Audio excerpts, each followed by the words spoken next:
Halo investor milenial, dimanapun kalian berada, semoga kalian semua sehat dan bahagia selalu tentunya.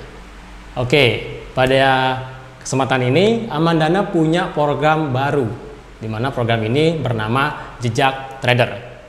Ya kan, seperti namanya Jejak Trader. Di sini saya akan mengundang beberapa bintang tamu, di mana bintang tamu tersebut adalah para trader sukses, yang dimana trader tersebut akan membagikan pengalamannya dan juga membagikan kiat-kiat sukses di bidang trading seperti itu. Trader-tradernya apa? Bisa juga trader dari trader forex, trader saham, trader kripto, trader yang lainnya pun juga bisa.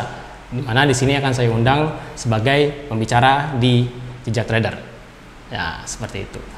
Tetapi sebelum itu, izinkan dulu saya memperkenalkan diri sebagai host. Perkenalkan, nama saya Bayu. Di mana di sini saya merupakan juga adalah tim analis, salah satu tim analis dari Amandana yang dipercaya sebagai host pada program Jejak Trader pertama ini. Pada Jejak Trader pertama kali ini, saya akan mengundang salah satu orang penting di Amandana. Nah, siapakah dia? Beliau merupakan bukan salah satu sih sebenarnya. Beliau adalah pendiri, ya bisa dibilang pendiri, atau CEO dari Amandana. Mungkin para investor milenial yang sudah nonton YouTube Amandana mungkin sudah pernah nonton konten beliau di video sebelumnya, ya kan? Nah, siapakah dia? Nah, beliau adalah Bapak Putu Agi. Nah, ini di sebelah saya sudah ada bapaknya. Halo Pak Agi, gimana kabarnya? Sehat. Gimana kabar Pak Ibu? Oke, mantap. Saya juga sehat, Pak. Nah, perlu teman-teman ketahui, beliau ini merupakan adalah seorang trader juga, di samping sebagai CEO sekaligus dari founder dari Amandana. Oleh karena itu, pada bincang trader yang pertama kali ini, saya mengundang Bapak Agi di sini untuk menceritakan bagaimana sih pengalaman-pengalaman beliau selama terjun di dunia trading. Oke, bagaimana cerita beliau tentang dunia trading yang sudah beliau hadapi selama ini. Oke, kita langsung tanya ke Pak Aginya langsung ya. Nah, Pak Agi, kita ini ngobrol apa dikit enak ya dikit nih? Ya terserah kamu aja lah ngobrol apa. Ya, bah kok terserah saya kan jadinya. Mau ngobrol ibu-ibu lagi jungkir balik juga nggak apa-apa kok. Ya nggak gitu juga dong, kan ada caranya. Gitu kan ya. Ya udah terserah mau ngobrol apa. Ya udah kan sesuai top apa acara hari ini ya kan, tentang acara baru nih tentang Jejak Trader. Nah, di sini yang saya baca nih yang dari apa biografinya Pak Agi ini kan ya. Kalau Pak Agi ini sebenarnya dulu lulusan ITS perkapalan, tapi kok bisa kenal dunia trading? Dimana kan kalau saya menurut saya kan kapal ya udah kapal gitu kan ya, trading ya udah trading gitu kan, lumayan jauh lah gitu kan ya, nyimpang gitu loh kan ya. Nah, emangnya gimana sih ceritanya tuh kok bisa pagi dari lulusan apa bisa terjun ke dunia trading, terus kok bisa sampai sekarang masih terus trading sampai sekarang tuh gimana sih ceritanya Pak? Boleh nggak di-share ke teman-teman semua gimana pengalamannya Pak Agi? Oke, thank you ya. Jadi sudah mengundang saya di acara yang pertama di Jejak Iya, Trader siap. ini. Ya. Jadi halo kawan-kawan investor milenial ya. Jadi oke, di sini saya akan sedikit sharing ya. Memang dulu awalnya saya memang bukan pengalaman sebagai seorang trader, bukan. Saya dulu lulusan dari sarjana teknik ya, tepatnya teknik perkapalan di US ya. Dan saya juga orang yang suka memang suka berkreativitas ya, membuat sebuah inovasi. Dulu saya pernah punya inovasi bikin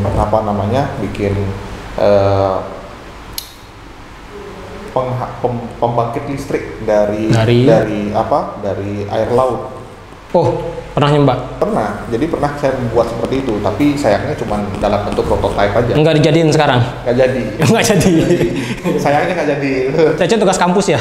Bukan tugas kampus. Jangan salah. Dulu saya pernah dulu pada saat lomba, ada namanya lomba apa saya lupa itu, pada saat saya dulu kampus itu saya pernah juara dua nasional itu. Wow. Dan itu sudah diminta sama Bu Risma ya. Bu Risma sebagai agar itu dijalankan. Oh, gini prototipenya tuh. Prototipnya itu dijalankan. Ya cuman sekali lagi memang saya di sana masih berkutat dengan membuat produk, ya banyak membuat produk, dan di samping juga teman-teman tim banyak kegiatan juga ya, dan semakin lama kita juga jenjang semester kita itu semakin tinggi ya, dan tentu pemikiran terpecah ya, antara saya harus terus melanjutkan produk ini, lalu saya sendiri juga harus menyelesaikan skripsi saya, kuliah saya. Dulu kan saya merantau dulu Pak ya, saya juga di Bali ya, dari merantau. Jadi saya benar-benar apa-apa itu sendiri ya, dan punya tanggung jawab yang harus saya selesaikan kepada orang tua ya. Nah, maka dari itu ya, karena tuntutan hidup ya, dan tanggung jawab saya juga kepada orang tua, saya tentu harus menyelesaikan kuliah saya ya. Saya harus menyelesaikan kuliah saya, dan ya itu karena tuntutan hidup itu saya mau nggak mau harus cari kerja dong ya, kan? betul. Setidaknya supaya saya sendiri bisa tidak membebani orang tua lagi ya kan. Singkat cerita, saya sudah bekerja juga di salah satu perusahaan swasta yang terkenal juga di Indonesia. Saya sangat bersyukur diterima di sana ya. Memang masih sesuai dengan bidang apa yang saya pelajari dulu saat kuliah ya. Masih Surabaya tuh Pak? Oh enggak, di sana saya sempat merantau lagi. Dari Surabaya saya sempat merantau ke Jakarta. Lalu saya sempat ditempatkan juga di Kalimantan. Di Kalimantan, di Banjarmasin tepatnya. Lalu balik lagi ke Jakarta. Balik lagi ya. Nah, tapi memang sih karena memang otak saya memang sukanya berkreativitas, seperti itu, sukanya berbisnis ya, contohnya di sana. Saya juga nggak ngerti kenapa saya nggak ngambil sekolah bisnis juga dari dulu. Ya jadi saya sukanya ke sana. Akhirnya selain saya bekerja, jujur aja dulu saya sempat mencoba bisnis kecil-kecilan ya, bisnis di ekspor impor, pernah saya masuk ke sana. Lalu pernah saya coba bisnis truk juga, pernah juga di ekspedisi. Pernah saya seperti itu. Tapi hasilnya nggak bagus. Kurang. Nah, karena saya jalankannya setengah-setengah juga. Setengah-setengah, ya. Menjadikan itu memang benar-benar sebagai bisnis sampingan. Dia jalannya setengah-setengah. Dan saya benar-benar percaya banget sama seorang gitu. Dan ternyata itu sempat juga, saya juga sempat kena tipu juga, sempat gitu. Kasihan sekali. Jadi sempat mengalami liku-liku seperti itu. Ya, itulah hidup. Tapi ya kalau saya berhenti di sana ya udah, saya nggak akan sampai di sini. Ya. Nah, maka dari itu pada saat itu saya sempat juga ketemu dengan teman saya, atasan saya dulu di tempat kerja saya ya. Atasan saya dulu. Ya, jadi yang mengenalkan saya mengenai trading forex. Trading forex. Ya, saya dikenalkan trading forex, bukan trading forex itu apa, enggak. Saya cuma ditunjukin, ini saya pakai robot trading. Nah, dulu saya pertama kali mengenal trading forex itu adalah dari robot trading. Langsung disodorin robot gitu ceritanya? Iya, jadi ditunjukkan itu MetaTrader yang biasanya kita tunjukkan, ini saya profit sekian persen dalam sebulan, sekian persen dalam 2 bulan, sekian persen, wow, dan profitnya juga fantastis pada saat itu. Ya, jadi saya nggak pikir panjang, saya berpikir hanya begini, loh, orang ini duduk-duduk bekerja, dia bisa menghasilkan income di tempat lain tanpa harus melakukan effort yang cukup besar seperti yang bisnis-bisnis yang saya coba jalankan, bisnis sampingan yang saya jalankan sebelumnya. Tapi dia bisa menghasilkan income dengan duduk-duduk seperti itu. Siapa sih yang nggak tertarik? Kamu tertarik nggak kalau ditawarin kayak gitu? Iyalah, tinggal duduk doang kan ya. Ya itu sama. Kayak saya juga begitu. Jadi duduk-duduk dapat duit tunjukin kayak gitu. Awal-awalnya sih saya nggak gitu percaya, tapi setelah berapa kali ditunjukkan, akhirnya saya tergiur. Tergoda juga akhirnya. Dan finally saya ikutan tuh robot itu. Langsung berarti langsung pakai robot berarti? Langsung pakai robot. Saya mengenal trading forex bukan karena saya belajar trading forex. Jadi saya tidak ada pengalaman basic di trading. Jadi seperti garis bawahi, tidak ada pengalaman seperti itu, ya. Saya mengenal trading forex justru lewat saya dikenali nih, ini ada robot trading. Nah, saya ikutan tuh robot trading itu. Itu tahun berapa Pak kira-kira? Itu saya dari sebelum tahun 2013, saya 2012 akhir lah itu. Oh, udah. Ya, jadi saya sudah sejak itu sudah tahu. Lalu sejalan dengan waktu saya benar langsung join tuh robot, ya. Langsung pakai dan memang benar profit. Oke. Profit, asik. Senang dong. Tahu nggak 2 minggu berapa profitnya? Berapa? 2 minggu saya terakhir pada saat itu pertama kali 28% 2 minggu. 2 minggu doang? 2 minggu doang, 28%. Oke, wow sekali 2 minggu. Dan pada saat itu pun muncullah di benak saya agar gimana sih cara biar dapat lebih lagi. Ya, paham. Rasa greedy-nya muncul. Nah, jadi rasa greedy itu muncul bukan dengan cara saya menambah modal trading, enggak. Tapi saya atur tuh lotnya saya gedein. Nah, jadi saya sudah mulai tahu ngotak-ngatik robot tuh sejak dulu dan sudah mulai tahu saya ngotak-ngatik robot tuh seperti apa. Nah, jadi setting-settingannya saya ganti, lotnya saya ganti. Finally saya loss. Bukan untung tapi buntung. Semuanya habis. Yang saya ingat pertama kali itu modal saya sebesar 24 juta. Modal itu gede sih. Ya, modal tadi lumayan. Ini gede sih, apalagi zaman 2012 kan ya. Di saat-saat saya lagi apes dengan bisnis saya sebelumnya. Nah, itu modal akhir saya itu sebenarnya. Sebelum saya mendapatkan bonus lagi lah. Sebelum ada duit masuk baru. Ya, jujur aja. Dan ludes. Itu untungnya belum pernah ditarik?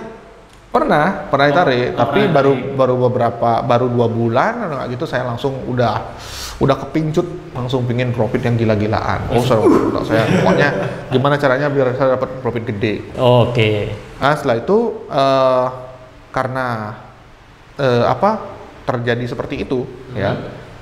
Nah, saya memang orangnya saya telusuri lebih dalam. Apa sih penyebab saya loss segala macam? Padahal ini kalau saya lihat ini bisnis trading ini adalah bisnis yang long life. Jadi memang bisnis yang nggak akan ada matinya, gitu loh. Kok bisa bilang itu, Pak? Iya, trading forex dari dulu ke dulu itu ada, sampai sekarang ada. Yang ada makin kesini makin canggih. Iya sih. Iya. Jadi dari tahun 98 sebelum krisis dulu juga sudah ada trading forex. Mau ada krisis 98 dulu, trading forex tetap hidup. Nah, setelah saya pelajari, saya telusuri lebih dalam karena ternyata memang ya saya sendiri memang harus belajar. Harus belajar trading. Nggak bisa cuma seperti itu. Mau nggak mau ya? Mau nggak mau. Pada akhirnya saya benar-benar belajar trading. Saya waktu itu sempat dikenalin salah satu tempat kursus trading, ya, trading forex. Dan pada saat itu biayanya pun cukup mahal, nggak murah, ya. Bagi saya mahal dulu, ya. Itu kalau nggak salah sekitar 6 jutaan, ya. Lumayan, Pak. Dan itu workshopnya cuma sehari. Sehari 6 juta? Sehari 6 juta. Cuma berapa jam aja? Hampir seharian sih. Oh, seharian, ya. Tapi ya di sana cikal bakal mulai awalnya saya belajar trading dari sana, ya. Nah, saya belajar trading, tapi setelah belajar trading itu pun saya tidak serta-merta langsung bisa mendapatkan profit yang gede, enggak. Ya, ambisinya seperti itu, tapi hasilnya nggak begitu gitu. Kenyataannya nggak gitu. Kenyataannya makin kacau sebenarnya. Nah, makin kacau. Ya, mohon maaf, saya bukan menyalahkan tempat trading saya. Setelah saya gali, memang saya sendiri faktor psikologis. Psikologis yang membuat kita itu yang paling penting. Ya, bahkan kan sering saya katakan, pernah saya bikin YouTube channel mengenai Apa sih yang diperlukan ya dalam sebuah trading selain ilmu, waktu, psikologis. Psikologis ini adalah salah satu faktor yang paling penting. Dan itulah yang mengobrak-abrik saya dulu. Ya kan, mulai saya join robot, diubah-ubah ininya. Saya itu kan karena faktor psikologi saya, karena saya greedy kan, greedy saya muncul, akhirnya saya ubah settingan supaya bisa mendapatkan hasil yang besar, ya, gitu kan. Lalu belajar trading pun ya merasa diri bisa, udah mampu, diri mampu. Wah pokoknya nggak ngikutin SOP, nggak ngikutin prosedur. Pokoknya pasang-pasang aja. Kita pasang-pasang aja dan masang lot yang gede juga, tidak mengatur resiko secara baik. Padahal sudah dikajarin mengatur resiko baik. Saya menempatkan manajemen resiko itu belakangan, itu salah sebenarnya. Nah itulah yang mengacaukan saya. Bahkan saya tidak hanya belajar pada satu tempat belajar trading. Ketika saya profit lalu mengalami loss, saya belajar lagi tempat lain. Wah ini kayaknya tekniknya kurang oke. Saya belajar lagi tempat lain. Belajar lagi profit, loss lagi, belajar lagi tempat lain. Saya bahkan pernah belajar ke luar negeri, pernah. Iya pernah belajar di Malaysia. Ya. Berarti pagi ke Malaysia tuh belajar trading doang? Enggak sih, enggak langsung ke Malaysia nya enggak, tapi online. Online. Apa namanya, memang programnya online kan, namanya belajar luar negeri juga kan. Oh iya sih, yang ngadain orang luar negeri sih. Belajarnya kan sama orang luar negeri kan, ya, ya kan, efisien ya kan. Betul. Jadi apa namanya, saya pernah sampai belajar seperti itu. Terus dari apa yang saya pelajari, teknik yang saya pelajari, saya coba ya, saya pakai totally ya, saya tuh loss. Dari semua yang sudah dipelajari itu? Totally saya loss. Beneran. Sebegitu banyaknya sudah belajar? Dan total yang saya habiskan, dana yang saya pernah loss itu sudah sampai ratusan juta. 200 apa sekitar hampir 300 juta. Ya, nggak bisa kata saya. Iya, dia bukan yang malah profit tapi malah loss. Iya sih. Finally, akhirnya saya menyakitkan. Tapi bagi saya ternyata itu belajar. Ya, itu adalah investasi. Dari investasi kepala itu mahal. Ya. Jadi dari sana itu saya akhirnya belajar. Dari saya belajar, akhirnya belajar. Nah, gitu. Belajar yang benar. Belajar yang benar. Bukan belajar ke tempat yang benar, bukan. Belajar akhirnya. Belajar dari sesuatu yang telah saya pelajari. Belajar dari pengalaman tersebut. Ternyata memang ketika kita trading, ya, poin yang penting itu adalah kita harus konsisten menggunakan strategi tersebut dengan sebaik-baiknya. Apapun itu strateginya. Apapun itu, kita jangan menomorduakan yang namanya manajemen risiko. Nah itu adalah salah satu yang membantu kita dalam mengatur psikologis kita sebenarnya, manajemen risiko itu, ya. Lalu ketika kita trading, yang poin pentingnya sering saya sebutkan juga di YouTube channel ya, adalah record. Ya, kita perlu record. Ya, kita perlu mensimulasikan dulu apa yang menjadi strategi itu.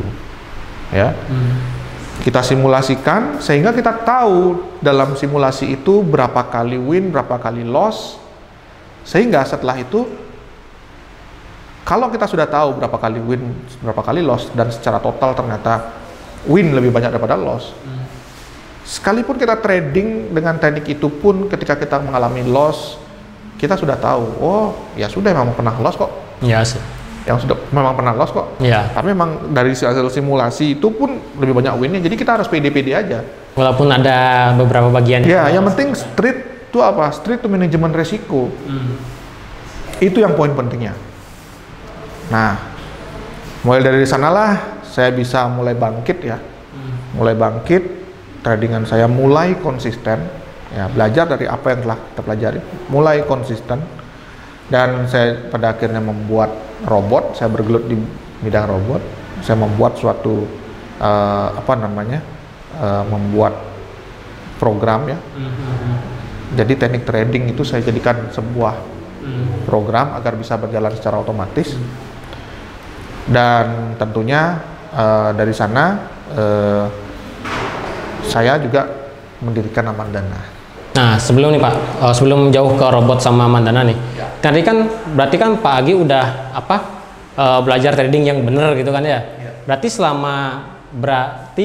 setelah belajar tuh berarti Pak Agi udah apa namanya ya? Udah yakin sudah benar tradingannya berarti.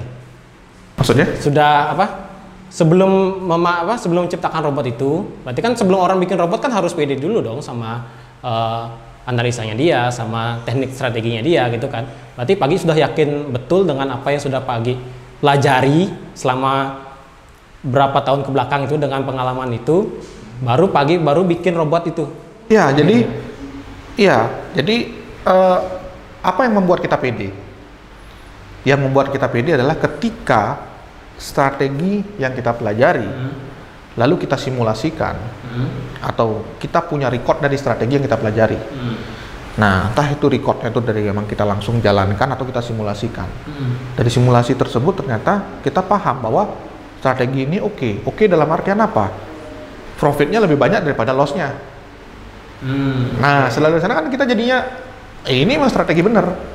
Ya kan? Sebenarnya semua strategi bener gitu loh.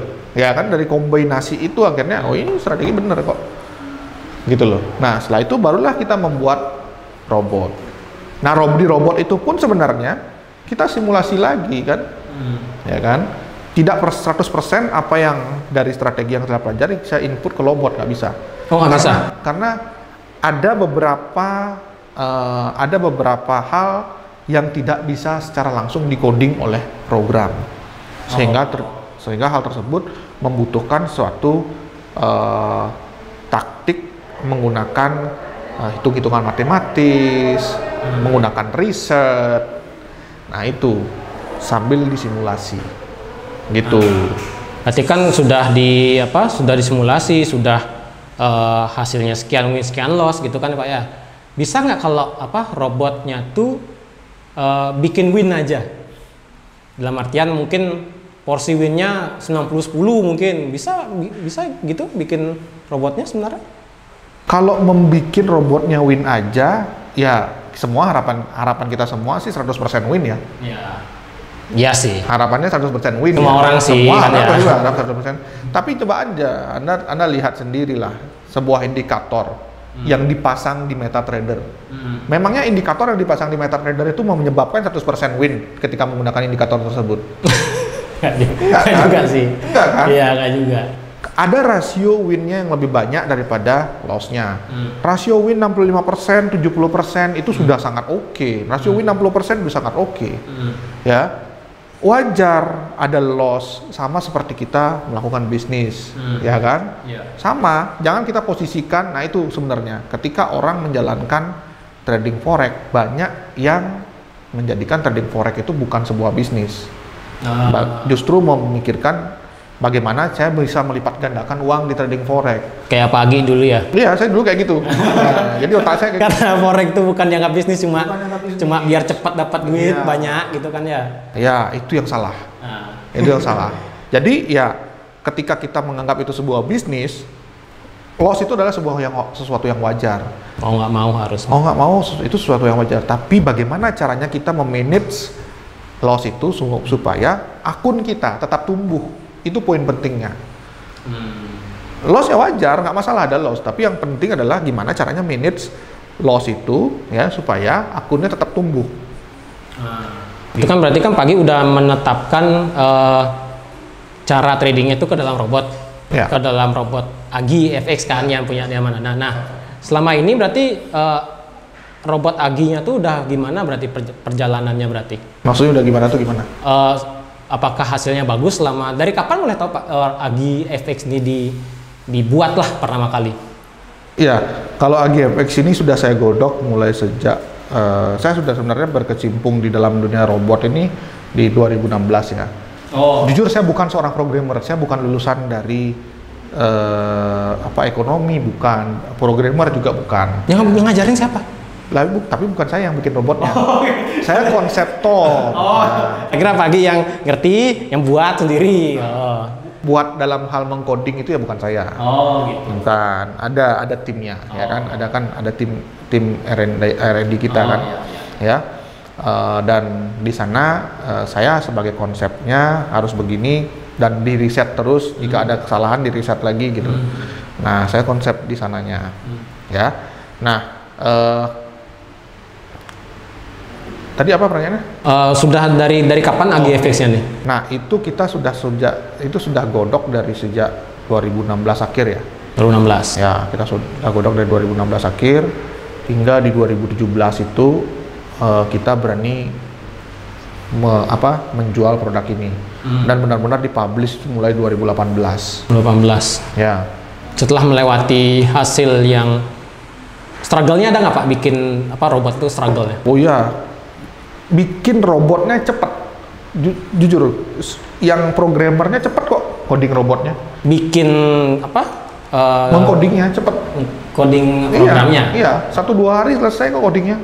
Tapi? Yang bikin repot itu apa? Simulasinya, ngerisetnya.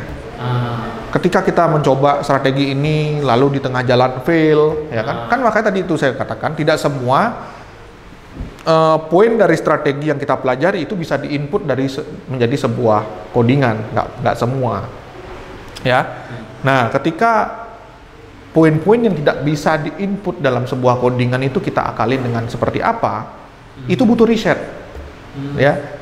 Ketika ini salah, gagal, kita riset lagi. Ketika gagal, riset lagi. Ketika gagal, wah itu berkali-kali kita ngeriset. Berarti sama kayak kita trading manual berarti ya? Bisa dibilang kayak gitu berarti ya? Trading manual pakai cara ini salah, ulang lagi pakai cara yang lain. Apa sama kayak gitu juga? Ya kurang lebih sih sebenarnya. Kurang lebih. Jadi sebenarnya ketika kita trading manual tuh sebenarnya sama aja. Ya. Yang poinnya adalah ya perlu kita simulasi dulu. Supaya kita bisa pede. Yang membuat kita pede kan ketika kita tahu strategi itu memang secara histori itu oke. Ya kan? Baik itu entah itu digunakan sebagai robot atau digunakan dalam trading manual. Gitu kira-kira. Nah, ini kan tadi pagi kan udah bikin robot AGFX yang dimana AGFX-nya ini diproduksi oleh Amananda sendiri. Nah, boleh tahu nggak kenapa alasan dari Pak Agi itu membuat perusahaan Amananda itu sendiri? Oke. Kenapa membuat mendirikan Amananda gitu? Ya, kan karena kan anggaplah sudah sukses trading gitu kan, apalagi udah bisa bikin robot sendiri gitu loh. Ngapain lagi capek-capek bikin perusahaan lagi gitu loh. Oke. Ya. Poin yang pertama adalah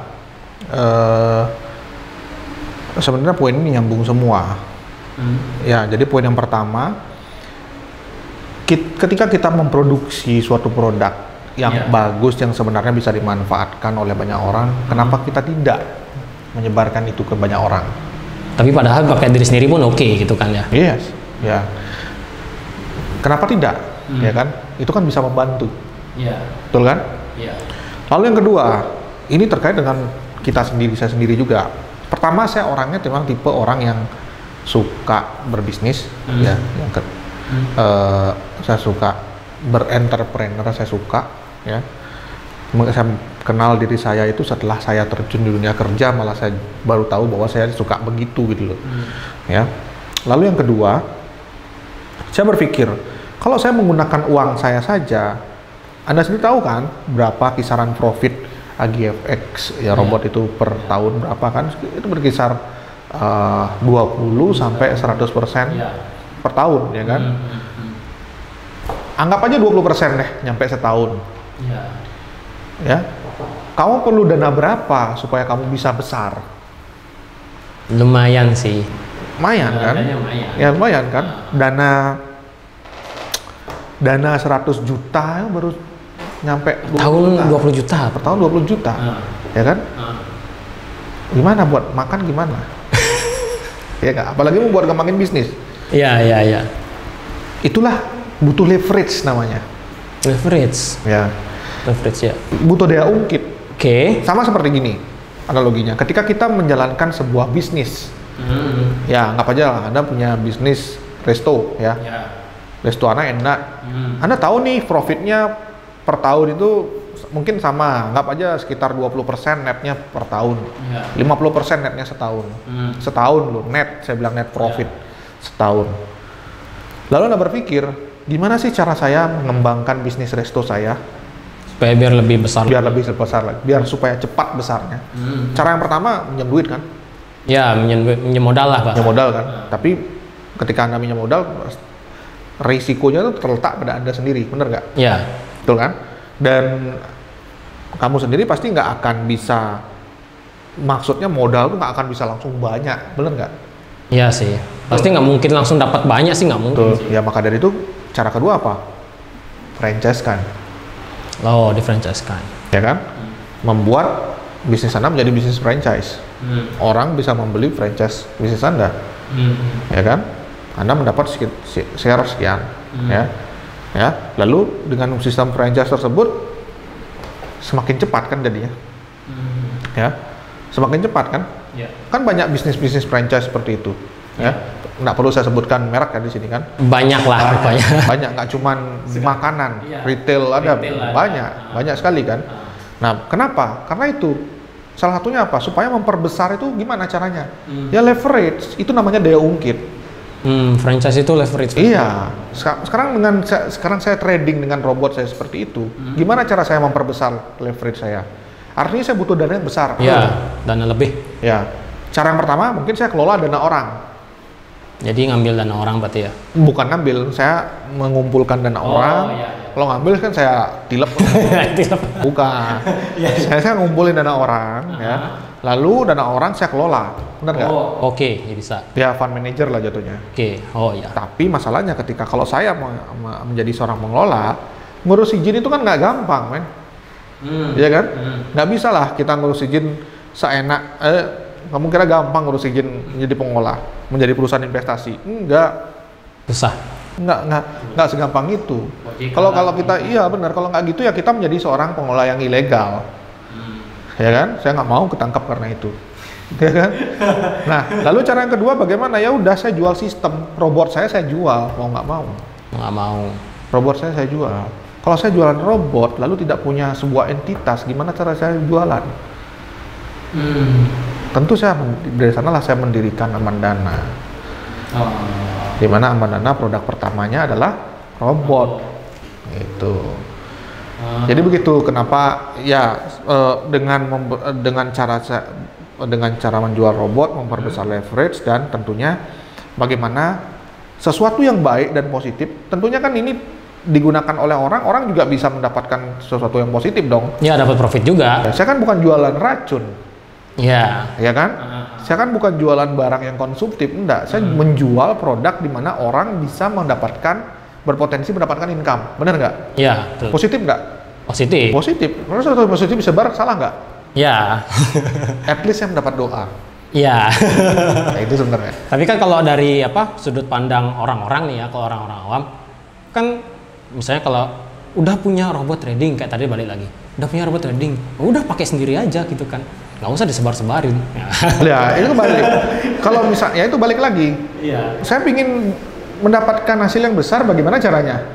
Kan nggak salah juga dong. Iya, satu-satunya cara ya dengan cara kelola dana. Kelola dana masih ilegal ya nggak bisa dong. Iya. Ya kan? Saya bisa aja mau kelola dana orang tanpa diketahui, tapi itu kan ilegal jatuhnya. Saya nggak mau dong. Asal-asal aja. Ya kan? Iya. Nah, caranya apa ya? Udah sistem saya jual. Gitu. Dan Anda tahu sendiri di Amandana kita bikin program juga kan, user referral program, sehingga orang-orang pun bisa menjadi seperti saya. Mereka bisa sama-sama menjual seperti itu, memperbesar depositnya dengan cara seperti yang sama saya lakukan. Iya, intinya sama kayak franchise juga aja. Betul, sehingga orang itu pun tidak perlu sebenarnya pusing-pusing mikirin ngeluarin dana dari kantongnya sendiri. Cukup dengan cara seperti yang saya lakukan, menjual sistem itu. Nah, ini kan berarti kan Pagi udah bisa trading kan ya, udah bisa bikin robot, udah jadi CEO Amandana yang bisa dibilang tuh Pagi itu udah anggaplah udah sukses gitu kan ya. Nah, apa sekiranya mimpi dan harapan dari Pagi yang mungkin sekiranya belum dicapai, sekiranya apa kira-kira? Oke, sebenarnya sih harapan saya sih sebenarnya Amandana ya, mungkin bukan saya saja, tapi saya mengatakan saya dengan Amandana. Ya, saya berharap di Amandana ini kita benar-benar bisa menjadi salah satu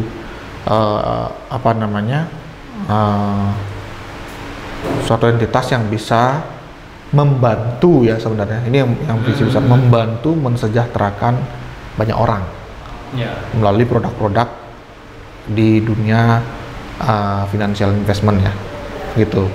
Nah, visi saya juga bukan hanya di robot saja, ya, tapi kita semua masuk ke semua dunia investasi, dan tentu kita support gimana agar banyak orang bisa terbantu, ya.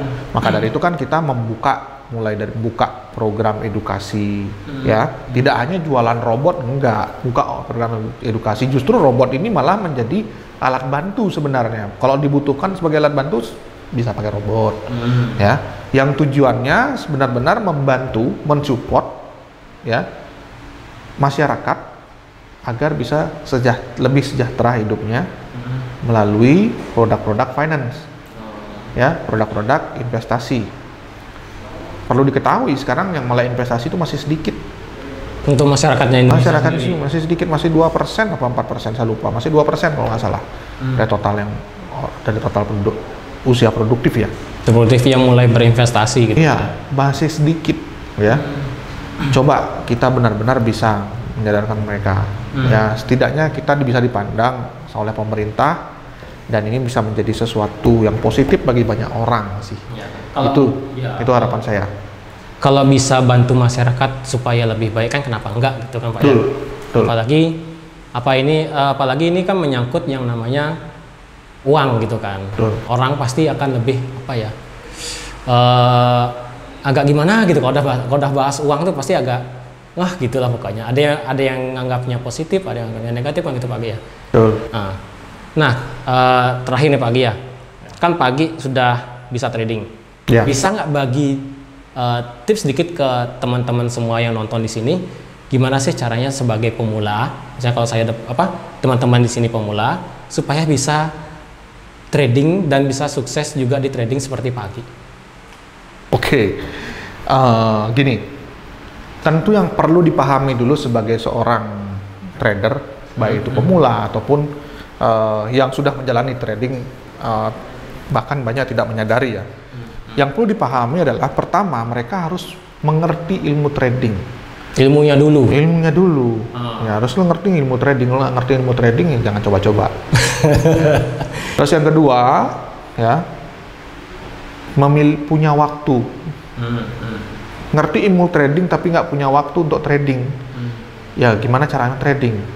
Ya karena kita mesti paham bahwa sebenarnya momentum-momentum untuk melakukan jual beli di market ya itu tidak bisa muncul sesuka yang kita harapkan, tidak bisa ya. Itu munculnya ya tergantung, kalau memang saat kita lagi sibuk ya lagi ngapain bisa muncul, kita tidur bisa muncul kelewatan ya. Maka manajemen waktu yang baik itu diperlukan. Lalu yang ketiga, perlu psikologis. Nah ini pelajaran paling penting, ini yang ketiga nih, psikologis ini pelajaran paling penting banget ya. Kalau kita nggak punya psikologis yang bagus, tentu kita akan menjadikan trading kita judi. Poinnya sih sebenarnya tidak punya salah satu dari ketiga hal ini menjadikan tradingan kita itu judi. Kita trading itu bukan trading tapi judi. Asal tebak aja berarti asal tebak kalau nggak ngerti ilmunya. Tiba-tiba nggak punya waktu untuk melakukan jual beli, sehingga frustasi dan kena psikologisnya, stres. Waduh, udah kelewatan momentum, gini. Akhirnya kadang-kadang karena kelewatan momentum itu tiba-tiba muncul di benak kita, ini masih bagus untuk beli nih, beli. Tiba-tiba turun. Habis itu psikologisnya kena, cut deh. Itu yang saya rasakan dulu. Yang pada saat pertama-tama itu ya. Itu yang saya rasakan dulu, bukan saat pertama. Lumayan lama saya mempelajari, bukan ilmunya, ternyata yang saya pelajari adalah psikologisnya. Psikologis yang pertama, yang lama saya pelajari, itu butuh waktu bertahun-tahun, asal kamu tahu. Nah, dari ketiganya itu menurut Pak Gi yang paling penting yang mana nih? Semuanya penting, makanya dari salah satu kita tidak miliki, ya kita jadikan bisnis trading itu judi. Memang yang paling prioritas sebenarnya psikologis. Proporsinya berapa kira-kira? itu bisa dikatakan 70% sendiri itu psikologis. Psikologis 70% sendiri. Tapi yang dua hal lainnya itu sama-sama pentingnya. Kalau nggak punya waktu ya sama aja, nggak punya ilmu ya sama aja. Kita nggak punya ilmu ya kita benar-benar gambling jadinya. Sama-sama nggak tahu. Iya, benar-benar gambling jadinya. Ya, selain 3 itu, lalu ketika kita memulai belajar trading, lalu ketika kita memulai belajar trading, ya, saya sering juga bawa, ya, kita perlu memahami benar-benar apa yang mulai dari awal, mulai dari basicnya, ya, basic trading itu harus dipahami. Lalu ketika kita ingin memahami yang technical, ya kita perlu paham dari mulai trend, support resistance, ya kita harus paham itu, kita harus paham manajemen resiko, price action, ya kalau di saya biasanya bawa price action, dan kita harus punya trading plan. Gitu. Jadi, dan setelah itu baru kita mesti punya atau memahami record. Harus punya record. Oke. Baik itu record dari simulasi trading kita atau record yang sudah kita lakukan secara langsung. Ya, jadi kita sudah belajar nih, ya, kita sudah belajar. Usahakan jangan dulu langsung trading, ya, jangan dulu langsung trading, ya. Mulai dulu dengan yang virtual dulu. Yang biasanya orang tuh demo dulu lah, gitu. Atau menggunakan, kalau demo kan cukup lama ya, cukup lama. Kalau mau gunakan trading simulator. Trading simulator itu mempercepat kita untuk latihan menggunakan data historical, ya. Kalau saya berani pakai strategi apapun yang saya pelajari, itu kalau misalkan secara 5 tahun kita simulasi, hasilnya bagus. Selama 5 tahun itu? Selama 5 tahun, hasilnya bagus. Bagus itu membuat akun kita tumbuh ya. Ya. Kan kalau kita cuma demo doang ya kelemahannya di sana. Kita mau latihan 5 tahun ya berarti harus benar-benar 5 tahun kita demo kan, ya nggak mungkin juga. 5 tahun ke depan baru belajar. Betul. Maka dari itu salah satu fungsinya trading simulator ya. Trading simulator itu berfungsi banget buat saya terutamanya ya. Dan saya yakin sih buat para trader juga itu sangat berfungsi. Jadi kita bisa latihan dengan menggunakan data historical ya. Dan kita tetapkan batasan data historicalnya. Kalau saya sih biasanya 5 tahun. 5 tahun, kenapa 5 tahun? Karena 5 tahun itu banyak gejolak market, ya, anomali market sudah kita lewatin di sana, ya, ada pemilu juga, nah itu lumayan mewakili, Begitu juga robotnya. Jadi dia tidak membedakan antara saya belajar manual, strategi yang saya lakukan secara trading dengan manual dan atau robotnya itu sama aja. Ya kan poinnya bukan itu, poinnya kan sama-sama itu menggunakan sebuah strategi. Ya, sama-sama strategi apa yang cocok. Strategi gitu kan. Nah, strategi itu disimulasikan gitu. Ya, nanti kalau udah dapat hasil yang bisa bikin akunnya itu tumbuh, ya udah pakai. Berani kita. Kan pede ini ya. Iya, pede. Harus pede lagi. Orang saya udah testing bagus kok hasilnya kan.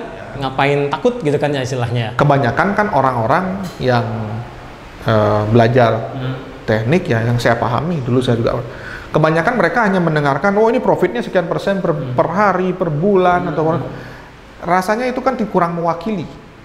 Cuma ngandelin itu aja. Oh ini profit kok, ini bagus ukurannya dari mana? Ya kan? Ukurannya itu penting.